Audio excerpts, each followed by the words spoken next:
E aí, pessoal, beleza? Vamos lá, vamos começar a nossa live de hoje. Eu vou tentar aqui desabilitar as nossas mensagens. Hoje a gente vai abraçar o projeto Estude com o Autor.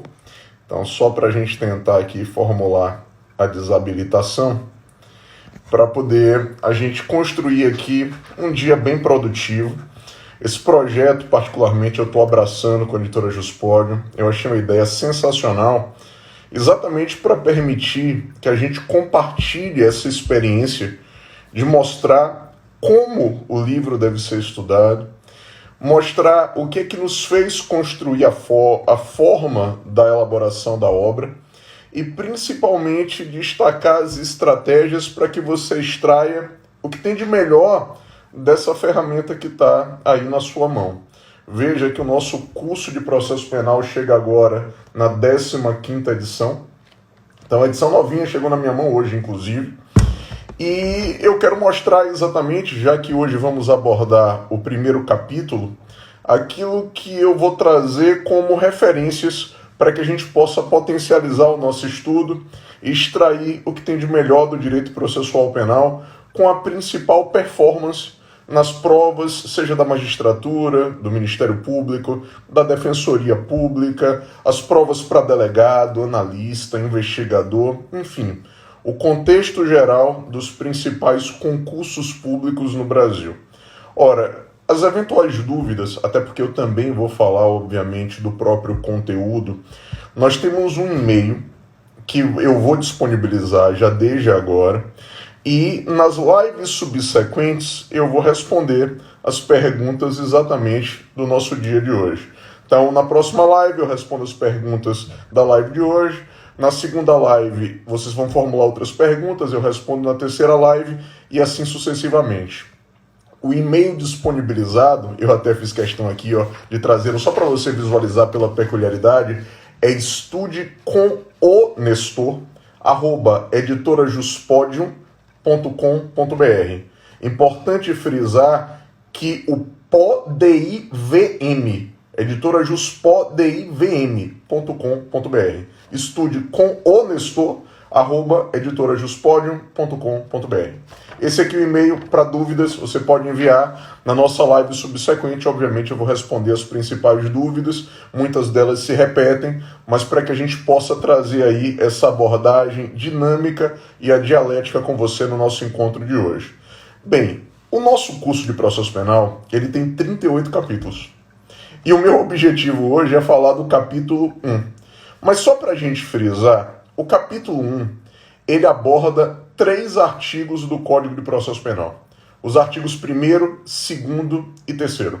São as disposições preliminares do Código de Processo Penal. Eu poderia aqui, a depender da carreira que você vai enfrentar, quem vai fazer concurso para magistratura, Ministério Público, Defensoria e as próprias procuradorias, as disposições preliminares estão expressas no edital de quase todas as unidades federativas. Isso é tema padrão, isso é tema comum, isso é tema constante. Ora, para a prova de delegado, é interessante que para o concurso de delegado que está aberto, o concurso de delegado lá do Paraná, ora, o edital já começa com o tema inquérito policial. Aparentemente levaria você a acreditar que suprimiram as disposições preliminares. Mas eu acredito que é um equívoco absurdo não estudar o artigo 1º, o artigo 2º e o artigo 3º do CPP, porque eles permitem compreender a essência da matéria. Então, o capítulo 1 do curso de processo penal, ele mostra a compreensão do sistema. Ele é o elucidador para todos os demais capítulos do curso e ele é a base dos 3 primeiros artigos do Código. Eles significam a porta de entrada do direito processual penal. Ora, essa obra eu escrevi quando eu já tinha sido aprovado no concurso da Defensoria Pública do Estado de Alagoas.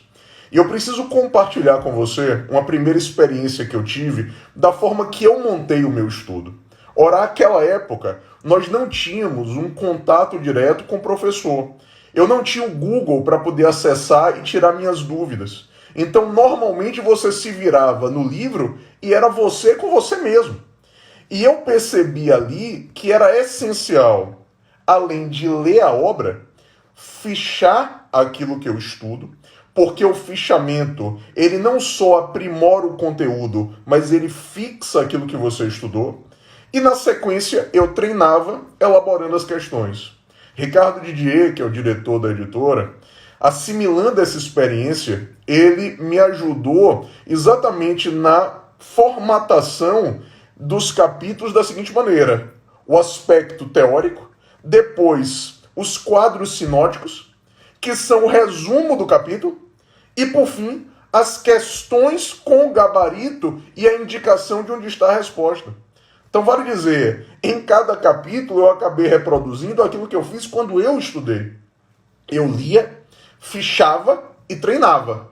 Porque em algum momento da sua rotina, como o tempo é muito escasso e ninguém tem tempo para perder, que hoje é o nosso maior bem, o mais precioso, o nosso tempo, em algum momento você vai ler só o fichamento.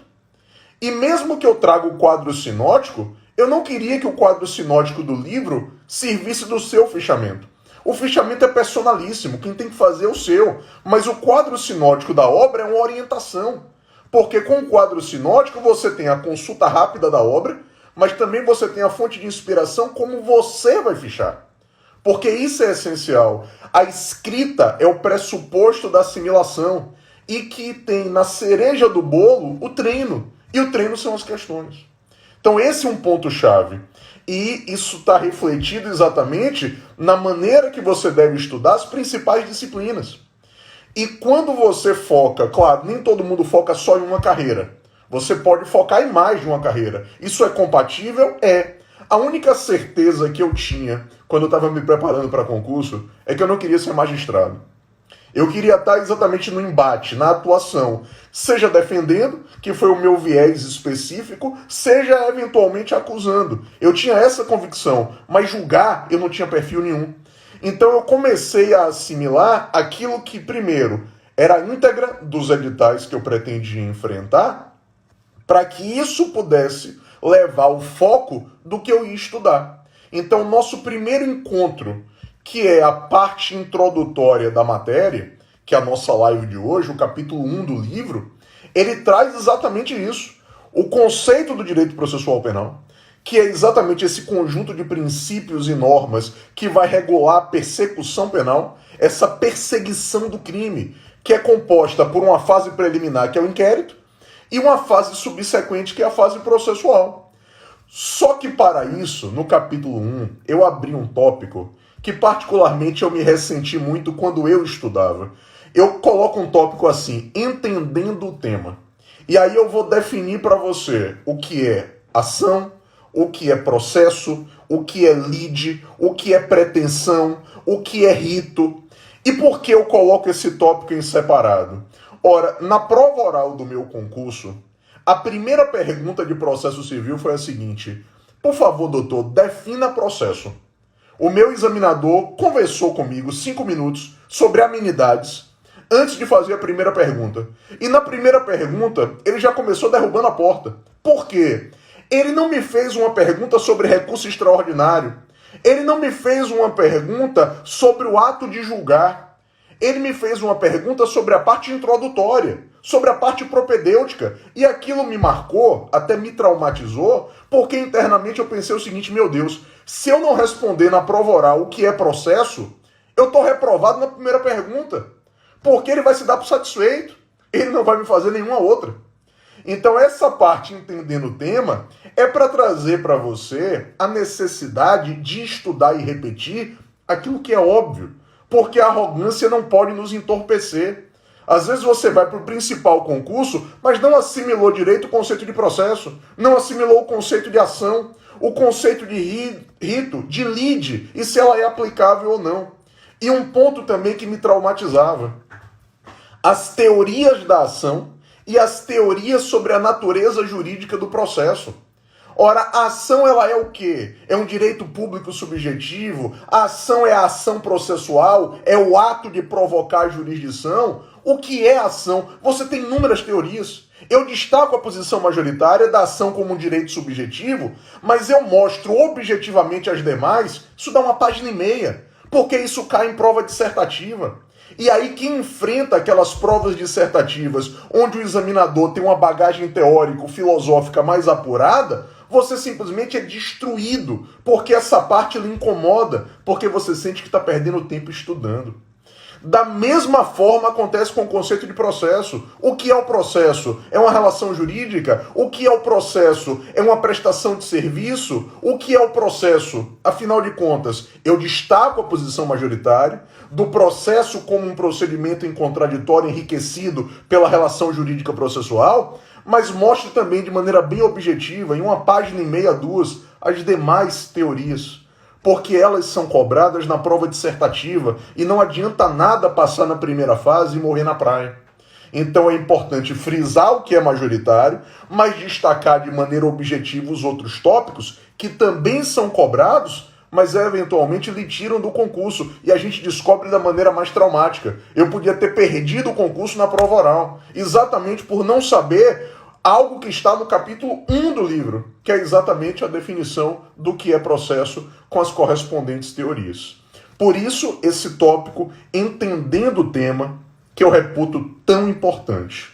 Agora, quando nós focamos especificamente nas correspondentes definições, eu sempre tento construir tabela.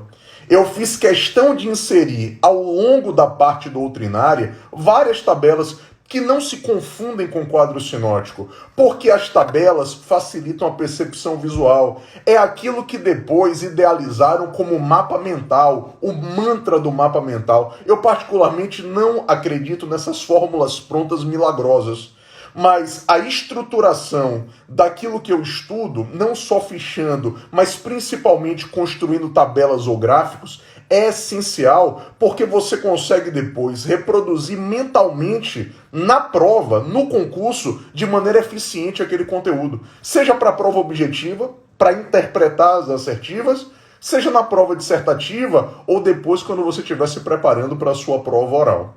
Agora, se o foco do capítulo 1 é o artigo 1º, o artigo 2º e o artigo 3º do Código de Processo Penal, o que esses três artigos dizem objetivamente? O artigo 1º, ele fala da lei processual no espaço, já que nós seguimos no Brasil o princípio da estrita territorialidade. A lei processual pátria, ela é aplicada aos processos que tramitam em nosso território. Isso é uma questão de soberania. E eu ainda destaco que a lei processual penal brasileira, ela não goza de extraterritorialidade.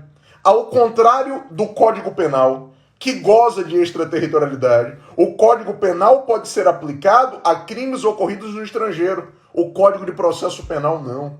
O Código de Processo Penal é aplicado aos processos que tramitam no nosso território.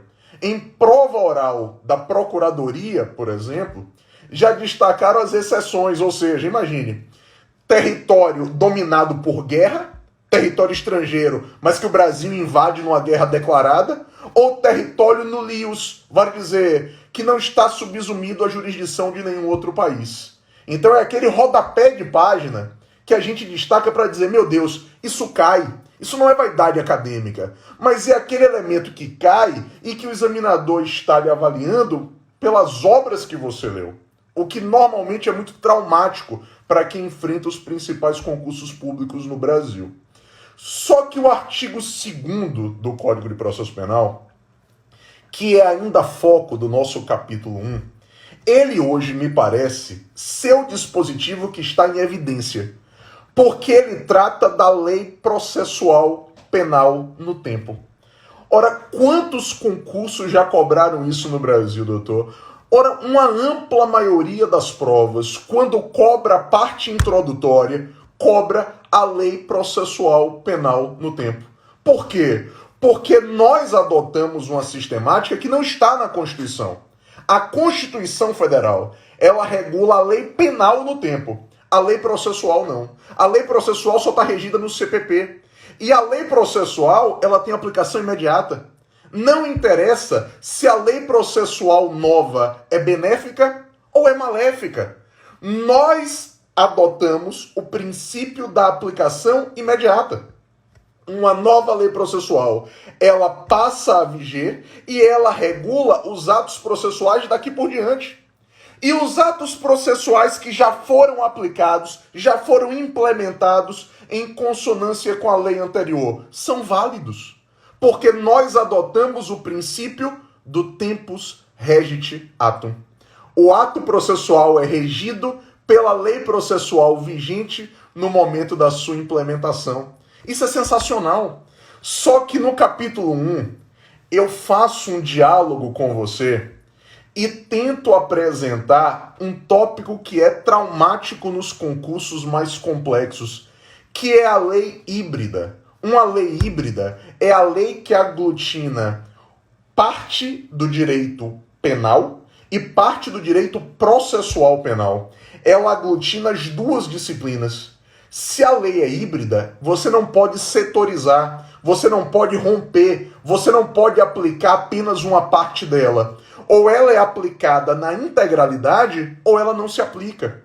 E como é que nós faremos? Você deve olhar para a parte de direito penal da lei híbrida. Você deve analisar o direito material. Se a parte material é benéfica, a parte material retroage e a lei processual, a parte processual dela, eu aplico imediatamente. Então a lei é híbrida. Tem uma parte penal e uma parte processual. Olha para a parte penal, pensa, meu Deus, a parte penal é benéfica? Ótimo. Ela retroage. Ela é aplicada a fatos consumados anteriormente. E a lei processual, ela aplica imediatamente. Ela rege o processo existente dali por diante. Agora, e se a parte penal é maléfica? E se a parte penal é ruim? Ela não pode retroagir. E o processo penal?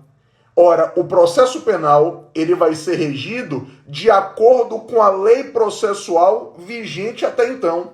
A nova lei híbrida só será aplicada a fatos consumados depois da sua entrada em vigor e ela só regerá os processos deflagrados depois. Então, o grande ponto que derruba muita gente em concurso é a lei híbrida.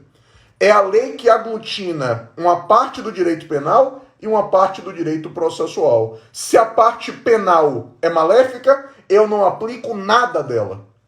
Se a parte penal é benéfica, ela atinge fatos anteriores e a parte processual aplica de maneira imediata. Então é a grande sacada do artigo 2º do Código de Processo Penal, o tratamento preciso no que diz respeito à lei híbrida. Nestor, e o artigo 3º? O artigo 3º, ele trata da interpretação da lei processual. E nós admitimos a aplicação da analogia e nós admitimos interpretação extensiva. Então a analogia é amplamente difundida no processo penal e a interpretação extensiva também. E eu faço um alerta na obra, isso é importantíssimo, que a doutrina majoritária afirma que a analogia e a interpretação extensiva são aplicáveis, pouco importa se para beneficiar ou para prejudicar. Porque no direito penal, você afirma que eu não posso empregar analogia em norma penal incriminadora. Ora, isso no direito penal. Mas no direito processual, vem prevalecendo o entendimento que você pode aplicar interpretação extensiva e você pode aplicar analogia, vale dizer, suprir uma lacuna normativa com uma norma análoga, pouco importa se essa norma é benéfica ou se ela é maléfica. Eu só faço uma advertência no próprio capítulo 1 que devemos ter todo o cuidado em interpretar extensivamente e aplicar analogia quando eu pretendo com isso restringir liberdade ou quando eu pretendo suprimir garantias, para que aquele ato não seja maculado com uma invalidade ou com uma inconstitucionalidade. Mas numa prova objetiva, numa prova mais simples, mais sintética, interpretação extensiva e analogia no processo penal são aplicadas amplamente, sem distinção.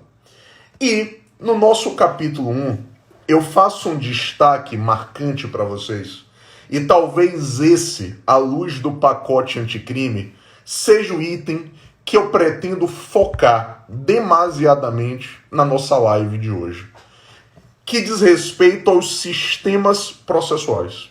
É interessante que os sistemas processuais, eles foram cobrados, inclusive, na prova dissertativa da magistratura da Bahia, mas os sistemas processuais hoje estão como qualquer luxo. Por quê? Ora, vou fazer aqui um pequeno parêntese. Nós tivemos o advento do pacote anticrime.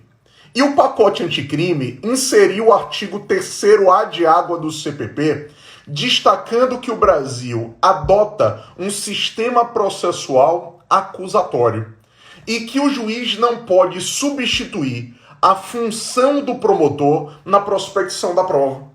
Ora, nós temos no mundo 3 sistemas: o sistema inquisitivo, o sistema acusatório e o sistema misto.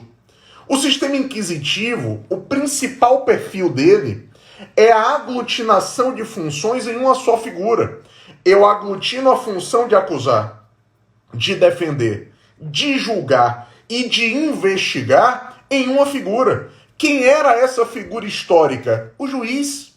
O juiz aglutinava todas as funções. Aí alguns diriam, porra, Nestor, isso não tem tanta importância assim para concurso, porque a ideia de um sistema inquisitivo remonta à Santa Inquisição de alguns séculos atrás. Calma. O nosso Código de Processo Penal, que tem 811 artigos, ele entrou em vigor no dia 1º de janeiro de 1942. E o CPP, que está vigendo até hoje, ele foi aprovado numa sistemática inquisitiva. Nós tínhamos aglutinação de funções em uma só figura. O magistrado, inclusive, podia acusar pessoas no antigo processo judiciariforme. E isso é tema de concurso. O artigo 26 do CPP retrata claramente esta aglutinação de funções. Só que quando tivemos o advento da Constituição Federal de 88, a Constituição deu um choque de realidade na legislação processual, porque a Constituição, ela separou a função de acusar, de defender e de julgar. E aqueles que vão prestar concurso para o MP, a Constituição, no artigo 129, inciso 1, ela destaca que o Ministério Público é o titular privativo da ação penal de iniciativa pública. A quem muito é dado, muito é cobrado. Ora, eu repito isso em quase todas as minhas aulas. Se o Ministério Público assumiu esse papel, é porque nós temos separação de funções. O artigo 133 da Constituição afirma que o advogado é peça essencial à administração da justiça. O advogado particular ou o advogado público, olha aqueles que vão prestar concurso para a defensoria. E a atividade do Poder Judiciário é um mantra para o termômetro do sistema acusatório e para a preservação da democracia. Portanto, com essa separação de funções trazida pela Constituição, eu supero o sistema inquisitório trazido pelo Código de Processo Penal e adoto um sistema acusatório, mas que foi explicitado agora, doutor. Ora, em janeiro de 2020 entrou em vigor o pacote anticrime. E nós temos lá no artigo 3º-A, que ainda está suspenso, é verdade, mas nós temos explicitado no CPP que adotamos o sistema acusatório. E o juiz não pode substituir o promotor na prospecção da prova. Então, ora, o capítulo 1 do nosso curso tenta demonstrar exatamente isso. Que o magistrado não pode ser protagonista na busca da prova, na suposição de demonstrar a verdade. Nós temos que ter um sistema que busca preservar a imparcialidade do juiz. E o juiz não pode funcionar como se fosse um órgão de acusação disfarçado. Então, eis a lógica da sistemática acusatória que entrou na pauta do dia, não mais como aquele discurso cansado que diziam alguns, mas sim como a referência da parte introdutória de todo o estudo sistêmico. Então eu dediquei, agora na atualização para a 15ª edição, uma boa parte do meu tempo para poder curar as feridas daquele sistema que ainda era, na essência, inquisitivo. Então, o nosso discurso tem que estar calçado na sistemática acusatória. Qual é o principal viés para tatuar na pele? Separação de funções. A separação da função de acusar, de defender e de julgar. E o juiz não pode substituir a atuação das partes, porque o juiz é órgão supra-partes. Eis a ideia, eis o vetor do sistema acusatório, que traz a base introdutória, no capítulo 1, para a interpretação de todo o curso de processo penal, para a interpretação de todos os demais artigos do CPP. Por isso que é uma fonte tão importante na preparação dominar a parte introdutória, para qualquer concurso que você vai enfrentar, porque isso nos permite compreender a própria disciplina. Mas eu vou além. Ora, falamos do sistema inquisitivo, aglutinação de funções, falamos do sistema acusatório, separação de funções, dentre tantas características, mas a principal, a separação de funções. E ainda temos um sistema chamado de misto. E isso despenca também em concurso público, porque no sistema misto eu teria uma primeira fase instrutória, inquisitiva, conduzida por um juiz, e uma fase de julgamento com respeito a contraditório e a ampla defesa, mas também projetada na figura do magistrado. Então, os três sistemas que efetivamente precisam ser dominados, mas naturalmente destacando-se na essência o sistema acusatório, que hoje passa a ser o pivô de interpretação de toda a estrutura do nosso Código de Processo Penal. Então, a base introdutória da matéria, os artigos 1º, 2º e 3º do Código de Processo Penal, essenciais. Ora, traduzir o sistema acusatório significa movimentar a própria interpretação sistêmica. Ora, nós temos ainda que destacar para você, importantíssimo, a lógica dentro do nosso capítulo 1 de todas as fontes do direito processual penal, as fontes mediatas e as fontes indiretas. Então, eu trago para você a parte interpretativa organizando a matéria para que a gente não tenha maiores traumas dentro, obviamente, da organização e composição sistêmica. Então, esse foi o objetivo dentro do nosso capítulo 1. Organizar o artigo 1º, o artigo 2º e o artigo 3º, mas principalmente trazer para você, já à luz do pacote anticrime, todo o influxo do reconhecimento de que o Brasil tem agora como fonte basilar, já trazida pela Constituição Federal, mas agora explicitada no CPP, o nosso sistema, que é exatamente o sistema acusatório. Ora, me permita aqui um parêntese importante, até para você respirar.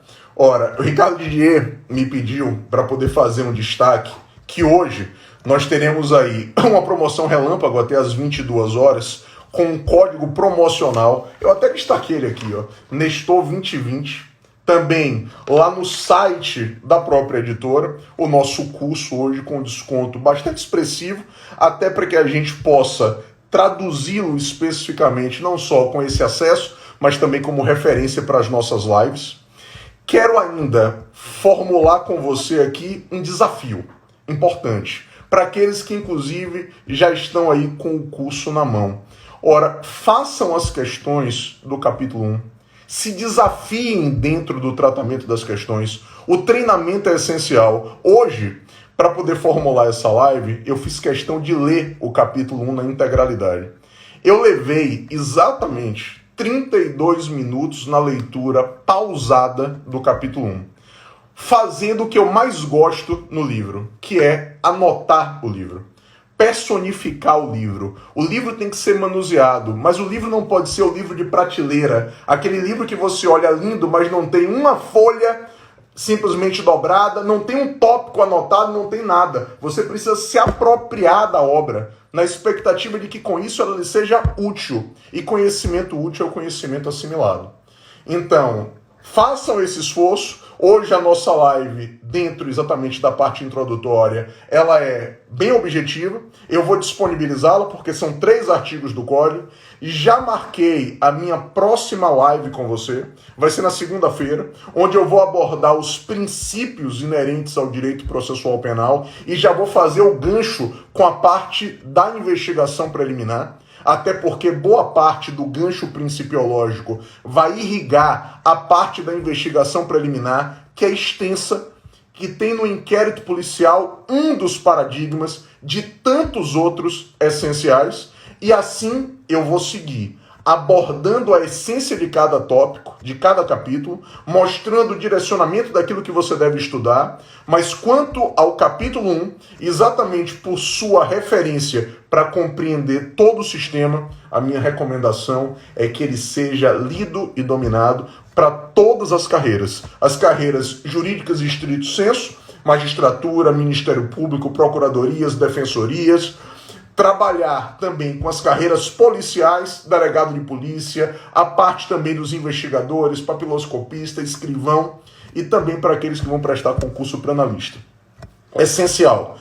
Dominem o capítulo 1, um capítulo leve, um capítulo de leitura obrigatória, mas um capítulo que permeia os 3 primeiros artigos do nosso código. Lembrando que o CPP tem diversos artigos que estão tacitamente revogados. E eu também vou fazer estas referências ao longo das nossas lives, para poder higienizar, inclusive, o que você não precisa estudar. E eu vou setorizar pelas nossas disciplinas exatamente para deletar, a depender da carreira que você esteja enfrentando, algumas partes do direito processual penal que são abordadas, mas eventualmente não são exploradas no concurso público que você pretende seguir.